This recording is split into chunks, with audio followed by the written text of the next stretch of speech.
జార్ఖండ్లో నీళ్లు లేకుండా మన ఇత్తడి సమానం ఎలా తెల్లదనం చేస్తారో చూడండి. ఇదిగో నేను పావుతుంటే అప్పుడే సగం వచ్చిందండి తెలుపు. మా ఊడు వీడియో తీయమని తీయలేదండి. ఆవనంతో తుడుతారండి. ఇది ఎక్కువ రోజులు నల్లబడదండి. ఎక్కువ రోజులు అంటే చింతపండుతో తోమింది వెంటనే నల్లబడుతుందండి. ఇది చూడండి, అప్పుడే నేను 2-3 సార్లు పామేసరికి అంత వాళ్ళు నులక మంచం వేసుకుని చక్కగా నులక మంచం మీద కూర్చుని ఇగిపోతారండి. నీళ్లు లేకుండా చింతపండు లేకుండా సిర్ప్ ఆవ నూనెతో అండి. అదిగోండి ఆవాల నూనె. అది పట్టుకుని మనం గుడ్డ కానీ ప్లాస్టిక్ కవర్తో కానీ అయితే గడ్డితో అయినా సరే పామేసామంటే అండి, చూస్తున్నారు కదండి అది ఏ విధంగా వస్తుందో. ఇదిగోండి చెంబు అయితే నల్లటి చెంబు అండి. ఇది నేను ఇప్పుడు ఈ కలర్లో ఉందా చెంబు అండి. ఇప్పుడు తోవేసరికి పామేసరికి అది ఆ కలర్ వచ్చేసిందండి.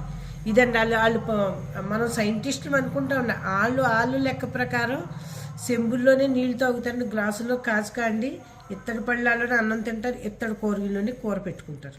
ఇదిగోండి 1.5 సంవత్సరం పైన అవుతాను చెంబు తోమి. ఇదండి పైన తీసాను, చూసారు కిందాక చూపించాను. కొబ్బరి పీసు ఇదిగో పొలిమర్ ప్లాస్టిక్ అండి. దీంతోనే ఇది పామేమండి. ఇలా పామేకొలది ఇంకా ఎంత పామితే పాలిషింగ్ ఇంకా తెలుపు వచ్చేస్తుందండి.